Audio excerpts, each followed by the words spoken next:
Hey, it's Steve Riley. Welcome to this episode of Great Practice, Great Life. And I have two of my friends, colleagues, co-conspirators for your great practice and great life here today. And of course, that's Jennifer and Fred. Jennifer and Fred, say hello. Hello.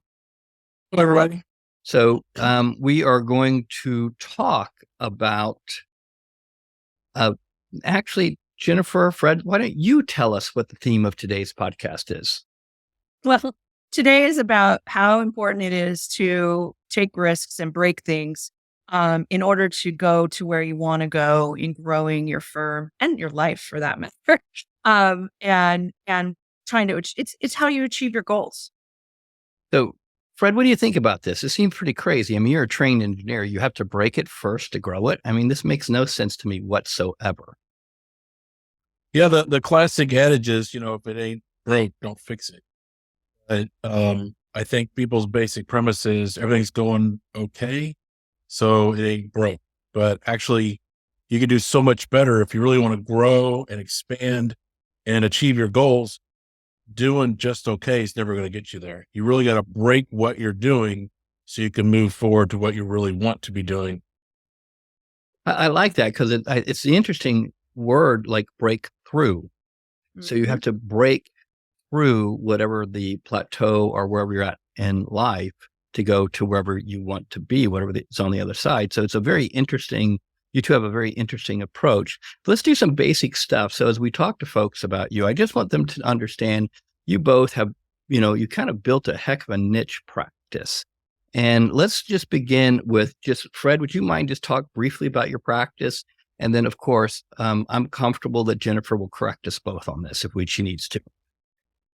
Yes, she's well-versed in correcting. But so talk to me about the practice. Where are you guys at and who do you serve and talk to me about your niche? Yeah. So our first name is ReLaw APC. Real estate is what we focus on. So ReLaw, real estate law. We're in Westlake Village, California. It's just northwest of Los Angeles. We're just on the Ventura County, Los Angeles County border. We do basically real estate on the West Coast is very different than the East Coast. So a lot of people are going to hear, oh, they do real estate. So they do, closings and stuff like that. No, out in California, they have escrow companies that actually do the settlement and closings. And so we support them. So we're much more business to business than business to consumer work. But when you did it, when you kind of started the shift over a 6-year period, what were the 3 biggest marketing strategies that you kind of broke and fixed? Well, one of the things that I really focus on marketing is building audiences, right? And marketing is much more effective when you're talking exponentially versus individually, right? Well, so leveraged. Right. Correct. So there's a book called Networking with the Affluent and Their Advisors, right? And that was the concept that it came from was if you go talk to CPAs, for example, right? And you present to them, you're not just talking to those CPAs to be your clients, who they might be, but you're talking to all the clients of those CPAs who might have the potential to be your client as well, right? So I do public speaking prolifically. At this point, I average 2 speaking engagements a week. Love it. And I don't just take any speaking engagement. It has to be for an audience that is going to have some form of exponential value. Okay. So I happen to be, people like to talk about their market and how good or how bad it is. Real estate is such a big thing in California. There's no shortage of real estate agents. There's no shortage of people. So if I'm speaking to a group of 100 realtors and their database is 200 people, I'm speaking to 200,000 people when I'm doing a presentation, right? So that's the audience. The result of that alone is that we get 3 to 5 referral calls a day, and we average 2 new clients a day off of that marketing. What I'm going to do is put that in the show notes and a link. So if anybody wants to check it out. So keep going. I'm sorry to interrupt you. Oh, no worries. It's one, I would say that's the best business book I've ever read. The most from a marketing standpoint. The next thing is I don't ever ask for anything, right? When I am out marketing, whether it's a podcast, a flyer, a social media post, my newsletter, I am never asking for business. I am providing information, education. So how we target our marketing is to become the thought leader in our space. Being that thought leader, it results in, again, that drive of business. My competitor attorneys call me when they have a real estate issue that they need to figure out how to handle, right? I am the go-to in our community in my space.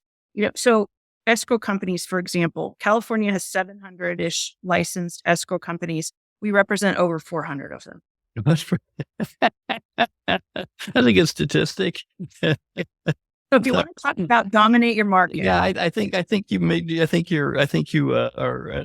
we have evidence that you own that marketplace, or at least are the dominant player. That's awesome. The great thing is you also know your numbers. You know the potential clients. You know the numbers. You know how many you have to capture.